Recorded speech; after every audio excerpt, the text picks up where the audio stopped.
Hello students, bright online classes में आपका हार्दिक स्वागत है। और आज हम छंद के महत्वपूर्ण प्रश्नों के बारे में पढ़ेंगे, यानी कि प्रतियोगिता परीक्षाओं में पूछे गए अति महत्वपूर्ण क्वेश्चन जिनके बारे में आज हम पढ़ेंगे। देखिए, छंद का सर्वप्रथम उल्लेख, छंद का सर्वप्रथम उल्लेख कहाँ मिलता है? ऋग्वेद में, यजुर्वेद में, सामवेद में या अथर्ववेद में? तो छंद का सर्वप्रथम उल्लेख ऋग्वेद में मिलता है, ऋग्वेद में। अगला है दोहे का उल्टा। दोहे का उल्टा कौन सा छंद होता है?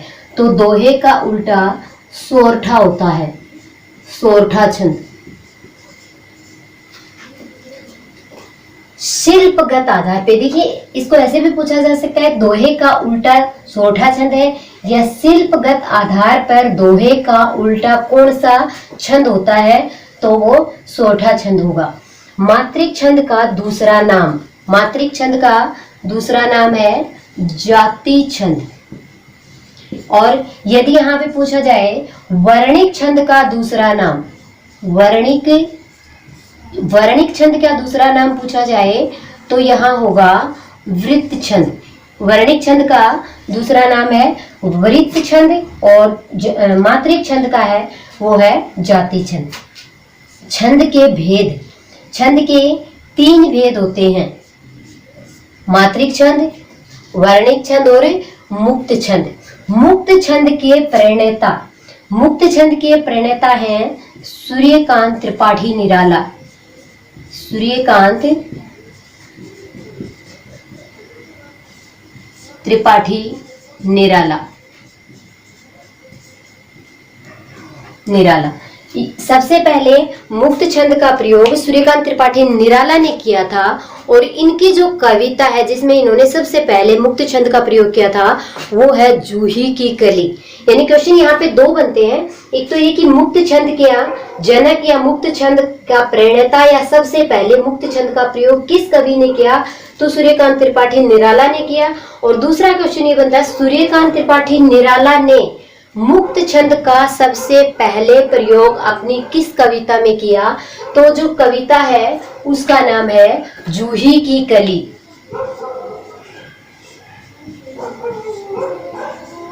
जूही की कली, इसमें इन्होंने सबसे पहले मुक्त छंद का प्रयोग किया था। अगला, दोहे व रोले को कर्म से मिलाने पर कौन सा छंद बनता है? दोहे और रोले को कर्म से मिलाने पर कुंडलिया, कुंडलिया छंद बनता है। अगला है छंद शास्त्र के प्रणेता। छंद शास्त्र के प्रणेता है पिंगल, पिंगल ऋषि। पिंगल ऋषि है वो छंद शास्त्र के प्रणेता है, जनक है और इसीलिए छंद का जो दूसरा नाम है या छंद को पिंगल भी कहा जाता है। क्वेश्चन बनता है कि छंद का दूसरा नाम क्या है? पिंगल, या पिंगल को क्या कहा जाता है? छंद कहा जाता है।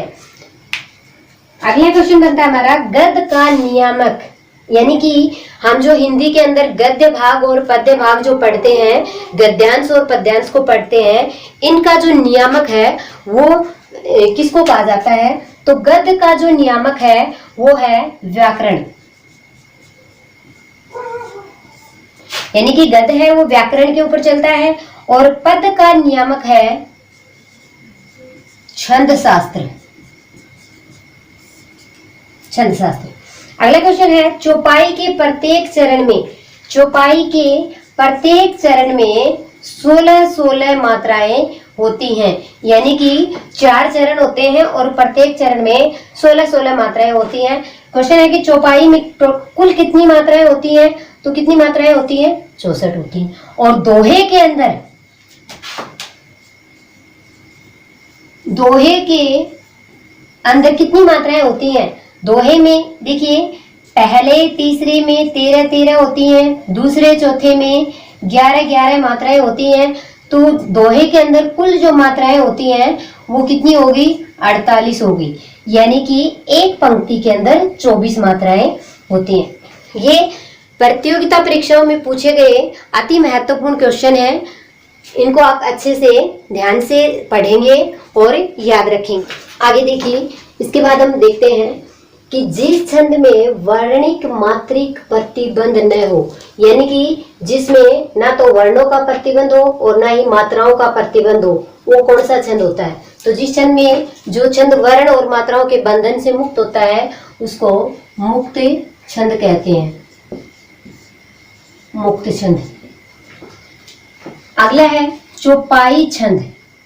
चौपाई छंद में मात्राएं तो 16-16 होती हैं, 4 चरण होते हैं, लेकिन चौपाई छंद है वो कैसा छंद है?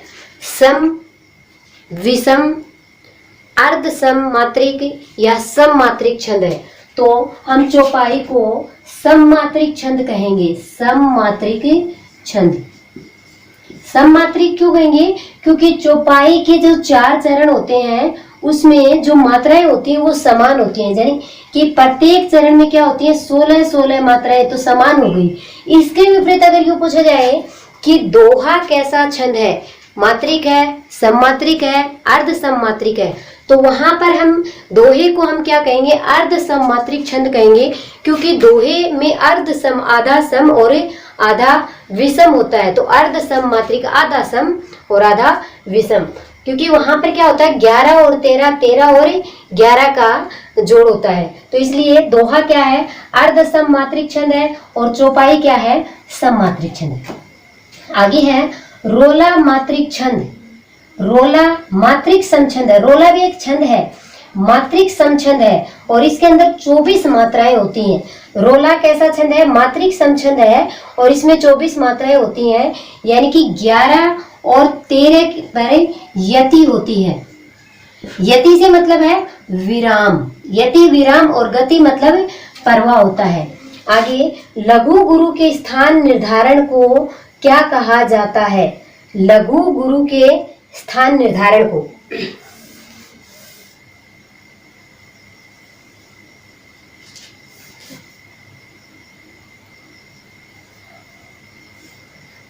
लघु गुरु के स्थान निर्धारण को कर्म कहा जाता है, कर्म कहा जाता है। अगला है सवैया कवित है। सवैया कवित है, यानी कि जो सवैया छंद है, सवैया और कवित है, ये 2 छंद हैं, सवैया और कवित। एक तो सवैया छंद है और एक कवित छंद है। ये क्या है? मात्रिक है या वर्णिक छंद है? तो सवैया और कवित है वो क्या है?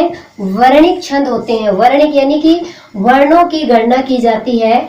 और जो सवैया छंद है इसके अंदर सवैया है वो कैसा छंद है?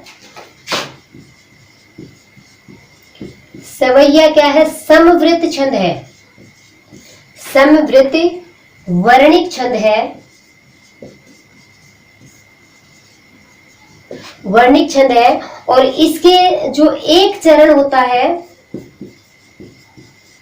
एक चरण में 22 से 26 वर्ण होते हैं, 22 से 26 वर्ण होते हैं, यानी कि वर्णों को गिना जाता है सवैया और इसमें कवित के अंदर। कवित, कवित भी क्या है? समवृत्त वर्णिक छंद है। कवित भी क्या है? समवृत्त वर्णिक छंद है। इसमें जो इसका एक चरण है उसके अंदर 31 वर्ण होते हैं, यानी कि कवित क्या है? समवृत्त वर्णिक छंद और इसमें 31 वर्ण होते हैं, यानी कि 16 और 15 पर यति होती है। इसमें 16 और 15 पे यति, पहले चरण में 16 पे और दूसरे में 15 पे रुका जाता है। अगला है छंद के पढ़ने, छंद के चरण। छंद में कितने चरण होते हैं? 4 चरण होते हैं। अगला है छंद के पढ़ने के प्रवाह को कहा जाता है। छंद के पढ़ने के प्रवाह को क्या कहा जाता है? गति कहा जाता है। छंद के पढ़ने के प्रवाह को गति कहा जाता है। अगला देखेंगे वर्णों के समूह को कहा जाता है। वर्णों के समूह को कहा जाता है। देखिए ध्यान रखना क्वेश्चन का, वर्णों का समूह वर्णमाला भी होता है, व्याकरण में अगर पूछा जाए तो वर्णों का समूह क्या कहलाता है? वर्णमाला कहा जाता है। लेकिन यहाँ वर्णों का समूह, अगर छंद की बात करें तो वर्णों के समूह को गण कहा जाता है। वर्णों के समूह को गण कहा जाता है और गण के 8 प्रकार होते हैं। गण के 8 प्रकार होते हैं और 3 वर्णों का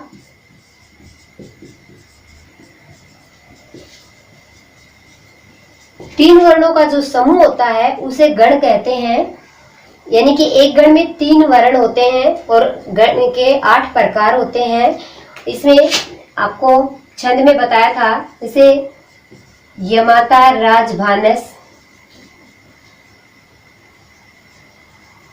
लगा, ये छंद का सूत्र है। और इसमें जो गण है, गण के 8 प्रकार हैं। अलग अलग इनको हम देखेंगे। प्रत्येक वर्ण से एक प्रकार बन रहा है। जहां तक 3 का समूह चल रहा है वहां तक हम इसमें चलते रहेंगे। लास्ट में जो ये लगा, ये 2 बच जाएंगे तो यहाँ पर हम छोड़ देंगे इसको। तो ये 8 प्रकार हो जाएंगे इसके गण के। आगे देखेंगे, छंद में अशुभ वर्णों की संख्या होती है। छंद में अशुभ वर्ण, देखिए कुल तो 19 वर्ण है। छंद के अंदर अशुभ वर्ण है वो 19 है, लेकिन मूल रूप से 5 अशुभ वर्णों की संख्या मूल रूप से 5 मानी गई है और वो है ख, है, भ, र और श।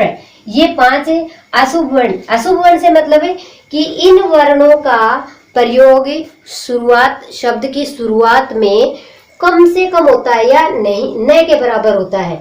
हाँ, किसी देवता सूचक शब्द के साथ अगर इनका प्रयोग होता है तो उस स्थिति में इनको अशुभ नहीं माना जाता है। आगे देखिए, रोला कैसा छंद है? रोला कैसा छंद है? रोला क्या है? सममात्रिक छंद है। रोला क्या है? सममात्रिक छंद है।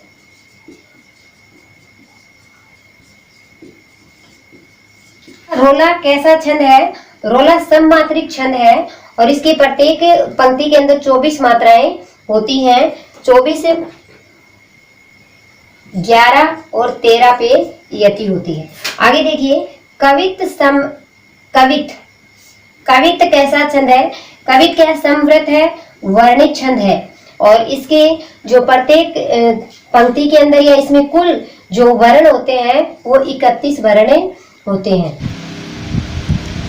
अगला क्वेश्चन है, छप्पे किस प्रकार का छंद है? तो छप्पे विषम छंद है। छप्पे एक विषम मात्रिक छंद है जिसमें मात्राओं को गिना जाता है। यह रोला एवं उलाला नामक 2 छंदों को मिलाकर बनता है। इसमें पहले 6 चरण होते हैं। पहले 4 चरण रोला छंद में और 2 अंतिम चरण उलाला छंद के होते हैं। आगे, किस छंद का प्रथम व अंतिम शब्द एक सा होता है? तो कुंडलिया जो छंद है इसका प्रथम और अंतिम शब्द एक सा होता है। कुंडलिया छंद का प्रथम और अंतिम शब्द एक सा है। इसमें कुल 6 चरण होते हैं और ये दोहा और रोला छंद के मेल से बनता है। रोला छंद के 4 चरण होते हैं। प्रत्येक चरण में 11, 13 के विराम से 24 मात्राएं होती हैं। दोहा छंद अर्ध सममात्रिक छंद है। इसके प्रथम तीसरे चरण में 13-13 मात्राएं और दूसरे और चौथे चरण में 11-11 मात्राएं होती हैं, जबकि दोहे का विपरीत सोठा होता है। सोठा छंद दोहे का उल्टा। इसके प्रथम तीसरे चरण में 11-11 तथा दूसरे और चौथे चरण में 13-13 मात्राएं होती हैं। आगे, कौन सा छंद का प्रकार नहीं है? तो दृष्टांत। दृष्टांत कोई छंद नहीं होता। चौपाई, दोहा और सोठा ये छंद है, मात्रिक छंद है। दृष्टांत छंद का प्रकार नहीं है। चौपाई, दोहा, सोठा, उलाला, कुंडलिया, छप्पे ये सारे छंद के प्रकार हैं। अगला क्वेश्चन है, छंद पढ़ते समय आने वाले विराम को क्या कहते हैं?